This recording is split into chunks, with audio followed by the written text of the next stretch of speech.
दगड माहिती आहे तुम्हाला? तुमच्या गावामध्ये आहे का? कोणते? फाडून टाकीन. दगडू नावाचा नाही हो, ते दगड फाडून टाकीन. बेवडे, शुद्ध भाषेत बेवडे. आता विषय निघला म्हणून सांगतो. काय असतं इकडे लक्ष द्या. विठाला विठाला. आता विषय निघला म्हणून सांगतो. काय आलं बघा दादा, मी एकदा मला पंढरपूरला जायचं होतं. पंढरपूरला जात असताना मी पहिले एसटीनं प्रवास करायचो आणि पंढरपूरला जात असताना मी स्वारगेटला गेलो. गाडीमध्ये बसलो. माझ्या अंगामध्ये धोतर होतं, डोक्यावरती टोपी होती, बुक्का वगैरे लावला होता आणि बसमध्ये बसल्याच्या नंतर संपूर्ण बस रिकामी होती बरं का. संपूर्ण म्हणजे मागच्या सीटर 2-3 जण होते आणि मी पुढं होतो. ते आलं बाबा बेवडं. दगड काढा ना तुम्हाला दगड. ते आलं बाबा. आल्याच्या नंतर आता एवढी बस मोकळी होती, ते तिकडं नाही गेलं, माझ्याकडेच आलं. मला म्हणलं सर आत. मी म्हणलं आता याच्या पुढं नादाला लागता. दिली त्याला जागा बसायला. आता एवढी मी त्याला चांगली जागा बसायला दिली. त्यांनी शांत बसावून दादा ते असं खाली वाकलं आणि माझा पाय असं खरखर खाजायला सुरुवात केली. मी म्हणलं या आदल्या जन्मी JCB होती की काय कोण. मी असं खाली वाकलो. म्हणलं दादा तुम्ही माझा पाय काय खाजवताय? ते म्हणलं मग माझा कुठं गेला? मी म्हणलं दादा रामकृष्ण हरी, तुमचं माझं काही जमत नाही, या ठिकाणी तुम्ही उठा. ते माझ्यापासून उठलो आणि ड्रायव्हरच्या शेजारी जे गिअर बॉक्स असतो का, 4-5 तास झाले असते एसटी चालू होती, ते गिअर बॉक्स असा गरम झाला होता. तिथं जाऊन बसलो. त्याच्या पॅन्टीतून धूर येऊ लागलं तरी गडी उठायला तयार नाही. पॅन्ट जळली त्याची.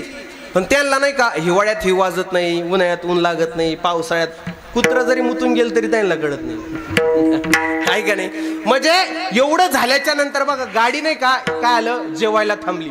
हॉटेलवरती जेवायला थांबली आणि गाडी थांबल्याच्या नंतर ड्रायव्हरने विचार केला. आता ड्रायव्हर सगळे कंडक्टर आणि ड्रायव्हर जेवून परत गाडीमध्ये आले.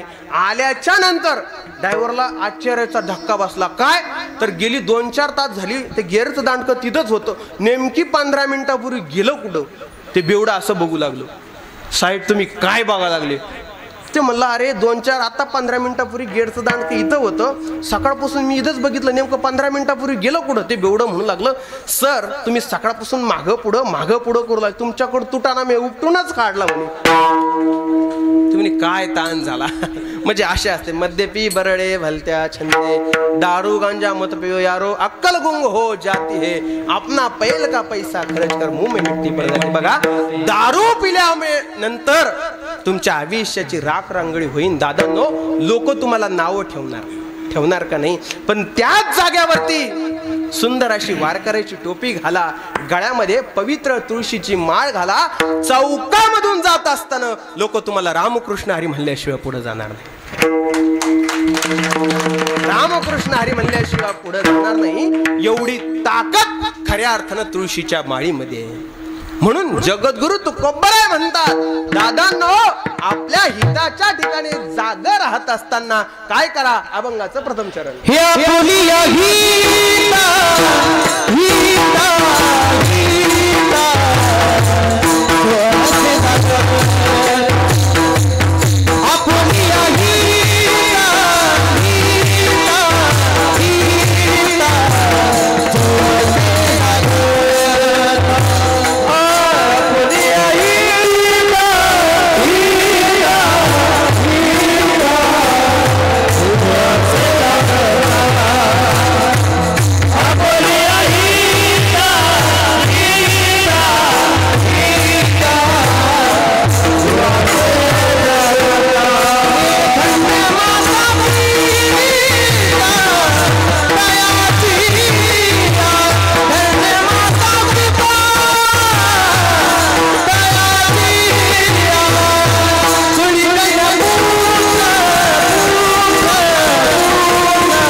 माता धन्य माता पिता तयाच्या. आणि अभंगाच्या दुसऱ्या चरणात तुकोबाराय म्हणतात कुळी कन्या पुत्र होती जे सात्विक.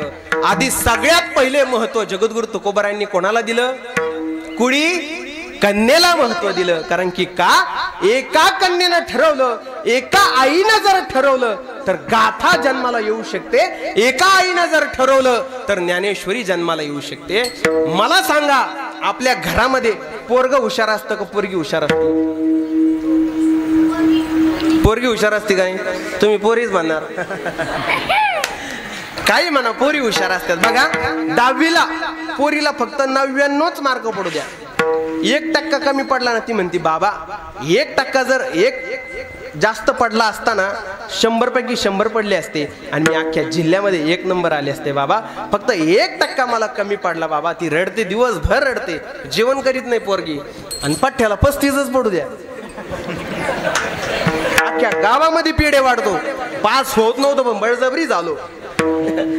म्हणून जगद्गुरु तुकोबाराने आधी कन्येला महत्व दिलं. कारण की एका आईनं जर ठरवलं तर छत्रपती जन्माला घालू शकते, एका आईनं ठरवलं तर ज्ञानोबरायला जन्म घालू शकते. बघा, ज्या महाराष्ट्राचा आपल्याला स्वाभिमान आहे, या महाराष्ट्राचा आपल्याला स्वाभिमान असला पाहिजे.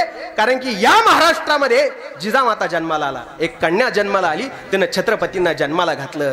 बघा, ज्या पुण्यावरून गाढवाचा नांगर फिरवला होता, याच महाराष्ट्राच्या मातीमध्ये मुरार जगदेव, त्याचं नाव गाढवाचा नांगर या पुण्यावरून फिरवला होता.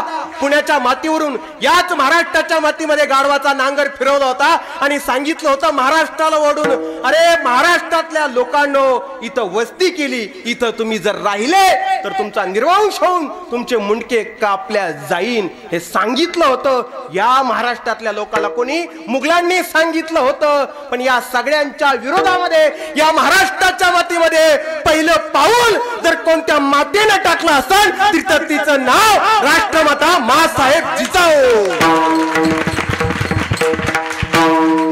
जुडकारलं सगळ्याला आणि मासाहेब म्हणू लागले, अरे मी स्वतः या मातीमध्ये उभा आहे.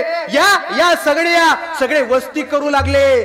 आणि मासाहेबांनी गोळा केली माणसं. शिवाजी राजांना घडवलं, तानाजी मालुसरे, येसाजी कांग, बाजीप्रभू देशपांडे, सगळी मावळे गोळा केले महासाहेबांनी. आणि ही माणसं स्वराज्यासाठी मरायला तयार होत होती. तानाजी मालुसरेच्या मुलाचं लग्न होतं.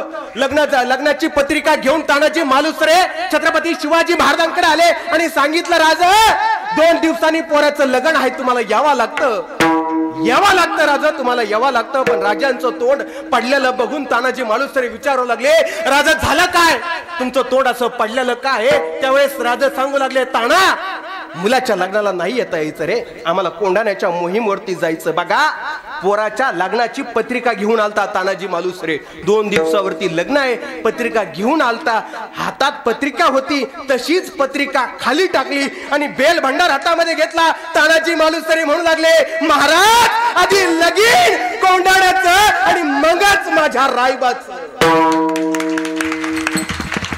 जगाच्या मातीमध्ये असा कुठला बाप असं का हो? 2 दिवसावर पोराचं लग्न आलं आणि बाप म्हणतोय, महाराज आधी त्या लगीन कोंढाण्याचं आणि मग माझ्या रायबाचं. तानाजी जे कोंढाण्याचं लग्न लावायला गेला तो परत त्याच्या पोराचं लग्न लावायला आलाच नाही. तुम्हा आम्हाला स्वाभिमान असला पाहिजे या महाराष्ट्राचा. कारण की या महाराष्ट्रामध्ये ज्ञानोबराय जन्माला आले, या महाराष्ट्रामध्ये जगद्गुरु तुकोबाराय जन्माला आले, होय याच महाराष्ट्रामध्ये छत्रपती शिवाजी महाराज जन्माला आले. प्रत्येकाला स्वाभिमान असला पाहिजे या महाराष्ट्राचा. अनेक संत या महाराष्ट्राच्या मातीमध्ये जन्माला आले, म्हणून खऱ्या अर्थानं आपला वारकरी संप्रदाय टिकून आहे. कन्येला महत्व दिलं जिजामातांनी. हे सगळं स्वराज्य फक्त जिजामातामुळे घडलं, म्हणून जगद्गुरु तुकोबारायांनी आधी कन्येला महत्व दिलं. बघा, एक आई काय असते बघा. एक स्त्री होते, नवऱ्यानं वाळीत टाकलं, गावानं स्वीकारलं नाही, नवऱ्यानं वाळीत टाकलं. मुलगी जन्माला आली, डॉक्टरांनी दवाखान्यामध्ये स्वीकारलं नाही. शेवटी मुलीची नाळ गोठ्यामध्ये दगडानं ठेचली आणि आपली मुलगी, सुंदर अशी मुलगी, दगडूशेठ गणपतीला दत्तक दिली. आणि एक माय हजारो अनाथ मुलांची आई झाली. तिचं नाव सिंधुताई सपकाळ नावड्यानं झिडकारलं, डॉक्टरांनी दवाखान्यात स्वीकारलं नाही, पण माई गेल्याच्या नंतर प्रत्येकाच्या व्हॉट्सअपवरती स्टेटस होतं. म्हणून जगद्गुरु तुकोबराय म्हणतात, कुडी कन्या पुत्र, नंतर पुत्राला महत्व दिलंय. कारण की एका आईनं जर ठरवलं तर काय करू शकते. अभंगाचं द्वितीय चरण.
सात्विक तयाचा हरिक वाटे देवा.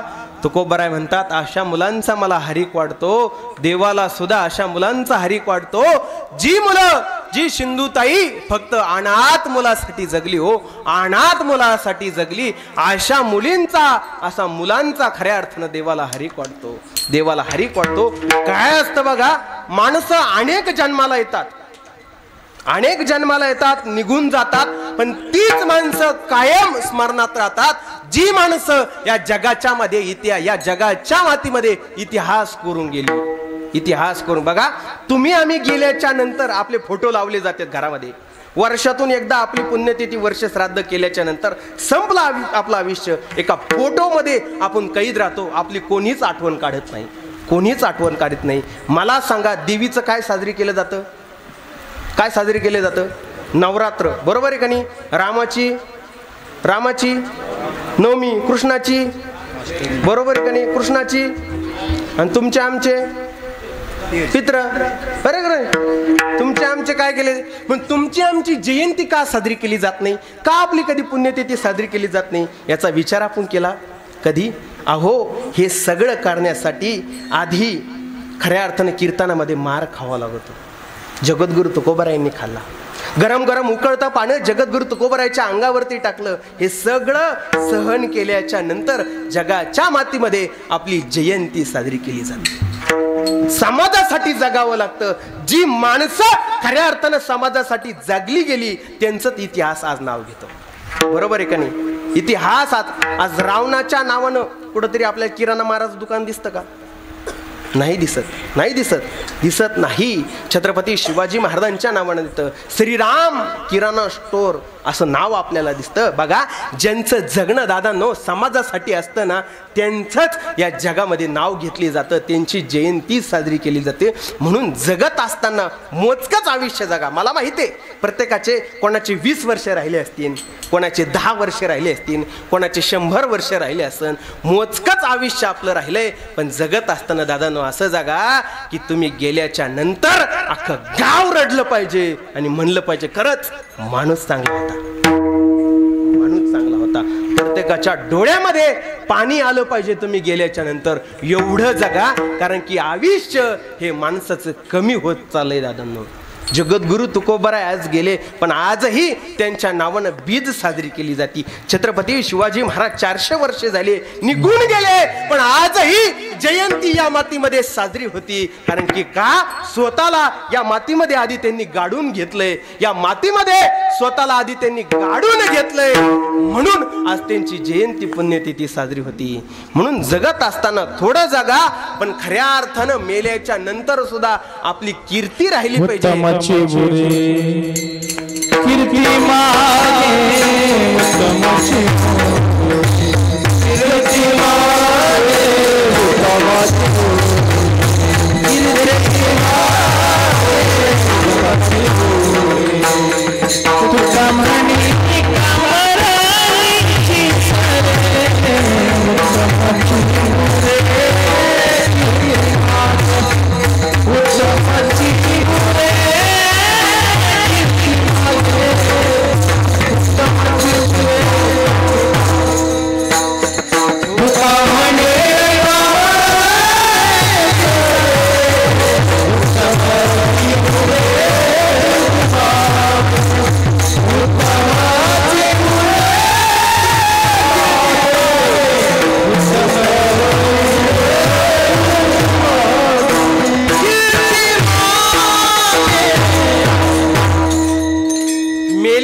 सुद्धा आपली कीर्ती या जगाच्या मातीमध्ये राहिली पाहिजे, असं आपण जगलं पाहिजे.